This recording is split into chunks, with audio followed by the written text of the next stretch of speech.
Pemirsa masih di News Pagi bersama saya Yasmin Natania dan rekan saya Bremana Tenaya.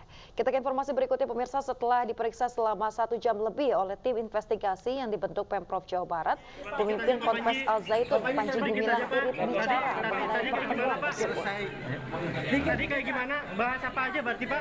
Panji Gumilang keluar dari ruang rapat pada Jumat sore pukul 17.40 waktu Indonesia Barat atau 100 menit setelah diperiksa oleh tim. Panji Gumilang juga terus berjalan keluar meski diberondong sejumlah pertanyaan oleh awak media. Sementara tim investigasi Pemprov Jabar mengatakan jika rencana tim untuk mengklarifikasi sejumlah isu terkait kontroversi yang dibuat Panji Gumilang tidak membuahkan hasil.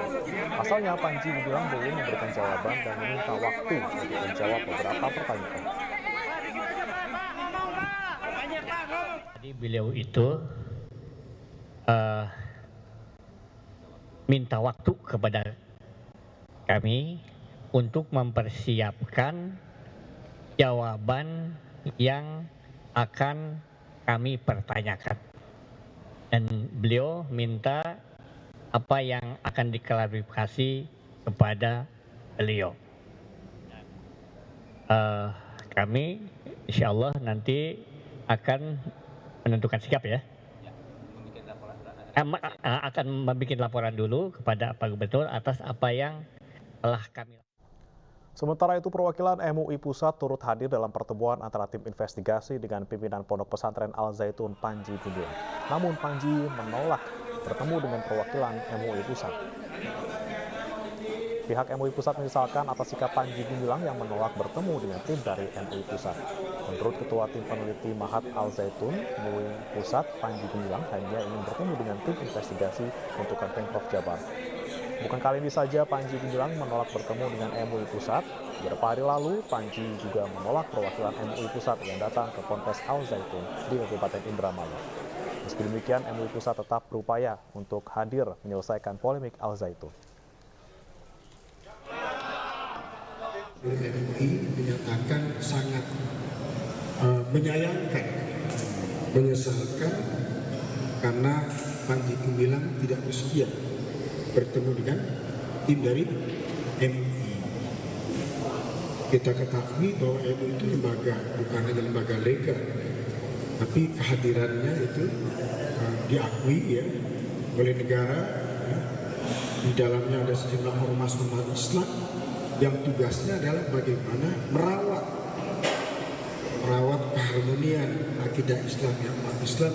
Pemirsa, pimpinan Pondok Pesantren Al Zaitun Panji Gumilang memiliki rumah mewah di kawasan Krukut, Depok, Jawa Barat. Rumah mewah ini tidak pernah ditempati Panji Gumilang dan hanya dijadikan aset. Menurut Ketua RT setempat, Panji telah memiliki rumah ini sejak 20 tahun lalu dan hanya dihuni sejumlah penjaga. Tidak ada aktivitas yang melibatkan orang ramai di rumah tersebut. Panji Gumilang ini hanya pernah membuat jembatan dari Jalan Swadaya menuju kediamannya.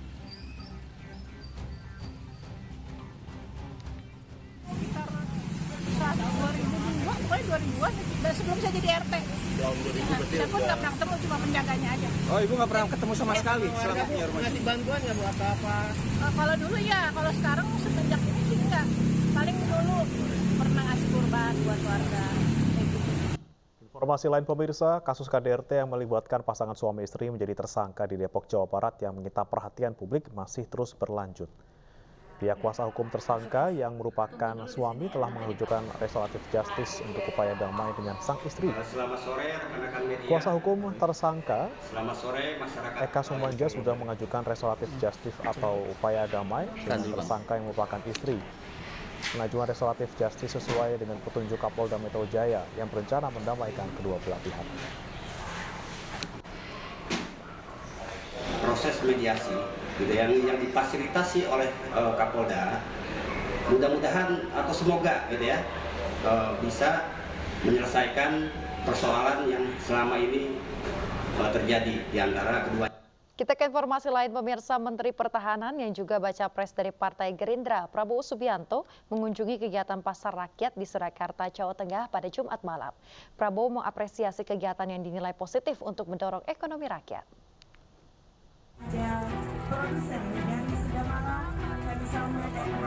Menteri Pertahanan sekaligus baca pres Partai Gerindra Prabowo Subianto menyambangi kegiatan Pasar Kangen yang digelar di Pura Mangkunegaran, Surakarta, Jawa Tengah, Jumat malam.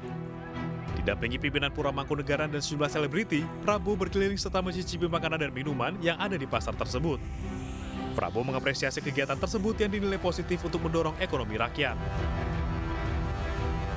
Positif ya, untuk mendorong ekonomi rakyat, makanan tradisional kita, saya kira sangat bagus.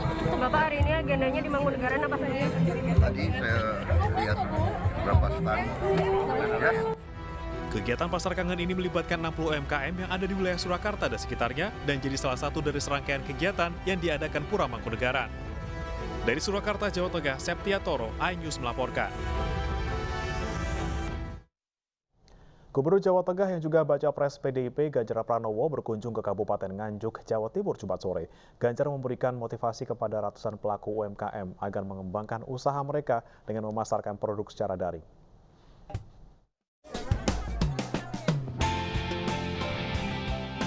Gubernur Jawa Tengah Ganjar Pranowo menghadiri acara ulang tahun pertama UMKM Nganjuk di Pendopo Kabupaten Nganjuk, Jawa Timur Jumat sore. Kedatangan baca pres PDIP ini disambut Bupati Nganjuk dan ratusan pelaku UMKM. Usai melakukan pertemuan tertutup, Ganjar memberikan motivasi kepada pelaku UMKM yang hadir. Ia mendorong agar pelaku UMKM mengembangkan usaha mereka dengan memasarkan produk secara daring. Kita buatkan aplikasi, kita buatkan marketplace, suruh jualan di sini. Yang tidak mau kita paksa. Agar kalau kita 40% dari APBD kita, 40% dari APBD kita mau beli produknya panjenengan, saya tinggal tunjuk aja. Ini dibeli, ini dibeli, ini dibeli. Gitu. Tepuk tangan terus. Ganjar menyebut besarnya peran UMKM dalam mengurangi angka kemiskinan dan menyerap tenaga kerja. Selain dituntut memiliki kreativitas, UMKM juga didorong mampu memperluas pasar mereka dengan memanfaatkan teknologi digital. Dari Nganjuk, Jawa Timur, Muhtar Bagus, iNews melaporkan. Pemirsa, sejumlah kejutan dipersiapkan PDI Perjuangan pada puncak acara Bulan Bung Karno. Sejumlah bakal calon wakil presiden yang akan menemani Ganjar Pranowo diprediksi akan hadir dalam acara tersebut.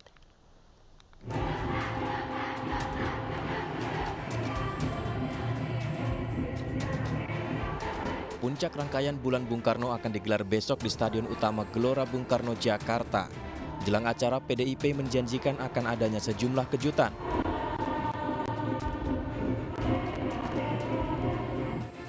Meski tidak merinci apa saja kejutan, namun sejumlah tokoh yang diprediksi masuk bursa bakal calon wakil presiden pendamping Ganjar Pranowo akan hadir. Bisa dilihat siapa saja yang hadir. Saya nggak terlalu hafal juga undangan yang kemudian diundang. Bisa saja dari orang-orang kemudian yang nanti hadir merupakan bacawa pres dari baca presnya PDI Perjuangan yang belum pernah saya sebutkan atau mungkin belum kelihatan. Karena ya disitulah kita akan melihat bahwa akan ada wajah-wajah baru atau wajah-wajah lama yang selama ini sudah kami cermati untuk bisa menjadi salah satu bacawa pres PDI Perjuangan. Sebelumnya sejumlah nama diprediksi akan menjadi bakal calon wakil presiden. Partai Persatuan Pembangunan sebagai salah satu partai pendukung Ganjar secara resmi mengusulkan nama Sandiaga Salahuddin Uno menjadi bakal calon wakil presiden. Kemesraan antara PDIP dan Partai Demokrat juga sudah terlihat.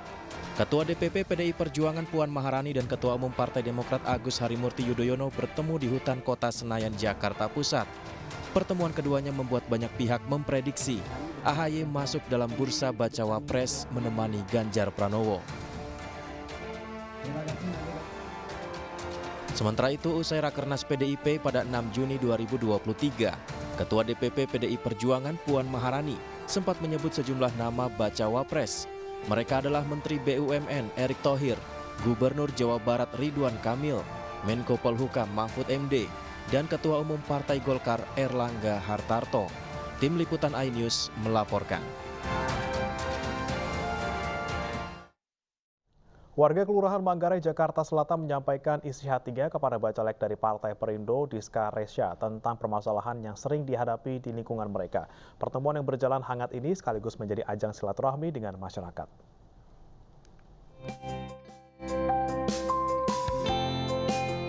Emak-emak RW 5 Kelurahan Manggarai, Jakarta Selatan antusias bertemu bakal calon legislatif atau bacalek muda dari Partai Perindo, Diska Resa Putra dalam rangka silaturahmi. Tak hanya emak-emak, bapak-bapak, pemuda dan tokoh masyarakat setempat juga menghadiri silaturahmi ini. Pertemuan yang dijalin Sekretaris Jenderal DPP Pemuda Perindo ini untuk silaturahmi sekaligus memperkenalkan program Partai Perindo. Diska juga menyerap aspirasi dan keluh kesah warga RW 5. Apa yang diarahkan oleh calon kita mengenai masalah-masalah kita yang kekurangan kita, dana-dana kita, soal jumantik, peralatan lansia, insya Allah akan diberikan oleh calon pemilik kita. Banyak kemudian aspirasinya, jadi mereka ada dari DKM, ada Posyandu, dari Posyandu Balita, Posyandu Lansia, sama Jumantik juga ada. Jadi mereka minta ada timbangan, mungkin mereka banyak kekurangan, mungkin mereka banyak anggota dewan yang sudah jadi lupa sama wilayah ini ya. Kita sebagai caleg kita serap kembali, insya Allah juga kita bisa lah. Insya Allah kita kabulkan lah insya Allah. Pada kontestasi Pileg 2024, Diska Resa maju sebagai bacalek DPRD DKI Jakarta dari Partai Perindo Dapil 8. Dari Jakarta, Disti Arifa, Sadusanto, iNews melaporkan. Pemirsa, Partai Persatuan Pembangunan atau P3 menggelar selusur peradaban Islam di Indonesia. Rombongan P3 mengunjungi titik 0 km peradaban Islam Indonesia di Parus, Tapanuli Tengah, Sumatera Utara. Setelah menempuh 720 anak tangga, mereka menggelar tahlil dan juga berdoa di makam sahabat Rasulullah SAW. Di kompleks makam Mahligai ini terdapat makam sahabat Rasulullah, yakni Syekh Rukunuddin dan Syekh Mahmud. Kunjungan di sejumlah situs di Barus ini bertujuan untuk menggiatkan wisata religi yang syarat dengan pesan-pesan luhur kepada generasi muda. Keinginan kita untuk terus merawat, ya, menjaga, ya, selusur dari peradaban Islam di Indonesia ini, dan tentu kita ingin menjaga untuk persatuan dan kesatuan bangsa. Informasi lainnya pemirsa, sebuah produsen santan ternama menggelar workshop nutrisi untuk para santri di Kota Rembang, Jawa Tengah. Diharapkan kegiatan itu bisa digelar di berbagai kota di Indonesia.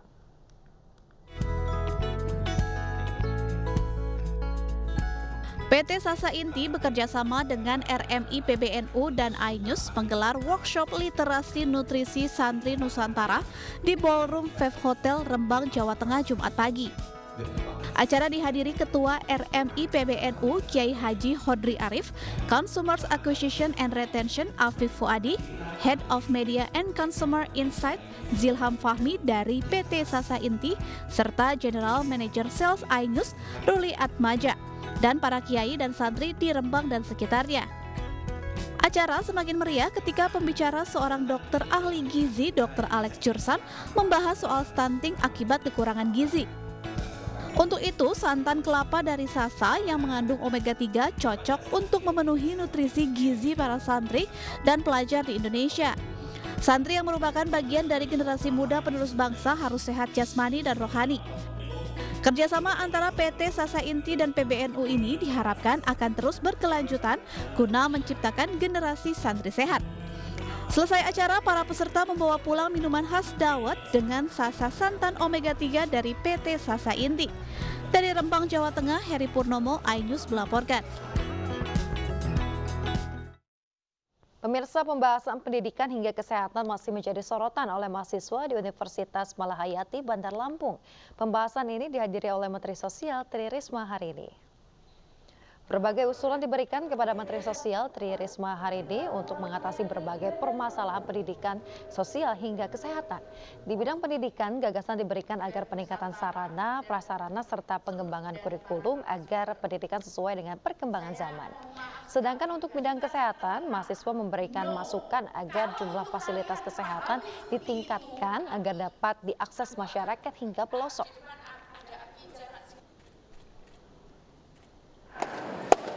Sekarang adalah perjuangan kalian untuk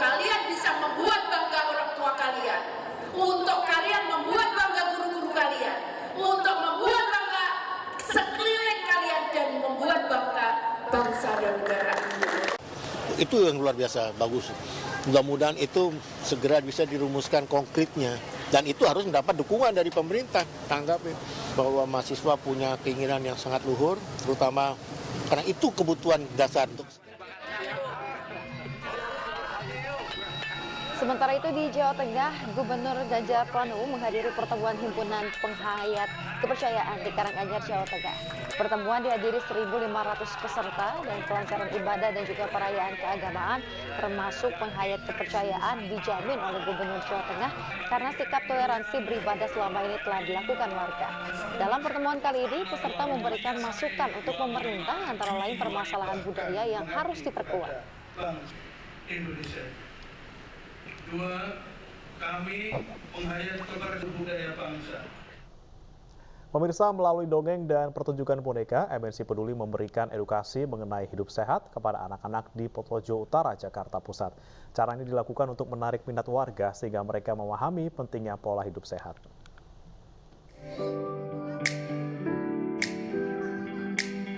Anak-anak di RW 08 Kelurahan Potojo Utara, Jakarta Pusat ini sangat antusias dan bersemangat saat mendengarkan dongeng melalui pertunjukan boneka yang dibawakan oleh tim MNC Peduli.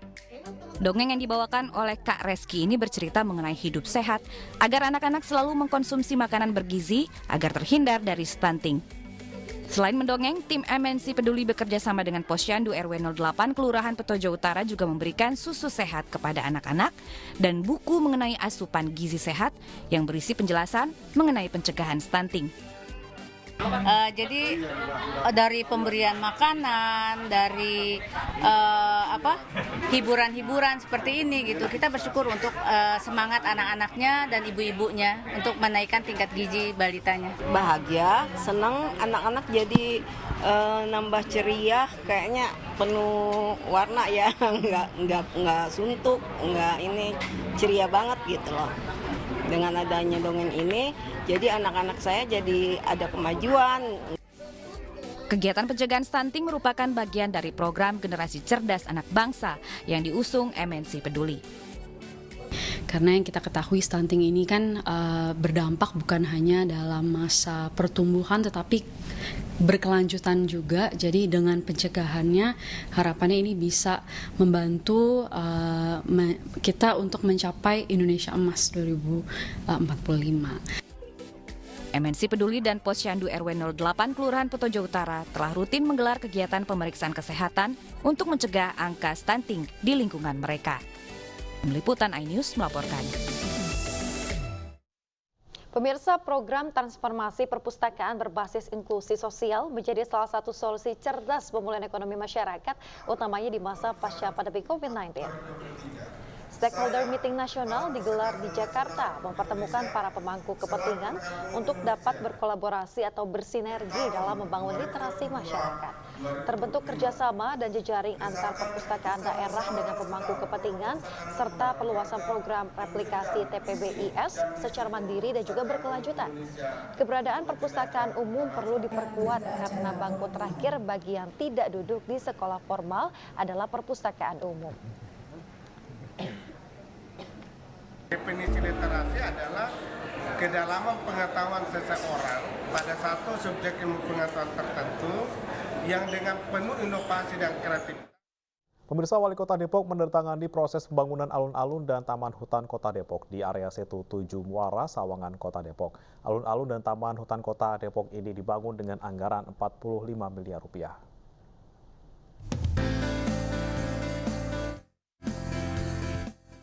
Alun-alun dan taman hutan kota ini dibangun dengan mengusung konsep ruang terbuka hijau di atas lahan seluas 2,3 hektar.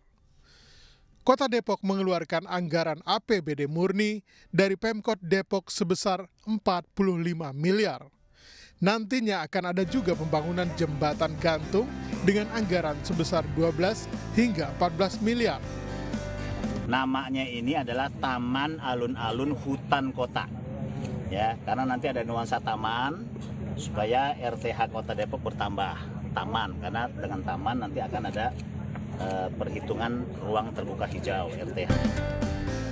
Pemerintah Kota Depok menargetkan proyek pembangunan alun-alun dan taman hutan kota ini akan rampung dalam kurun waktu 6 bulan. Dari Depok, Jawa Barat, Iyung Rizky, iNews melaporkan.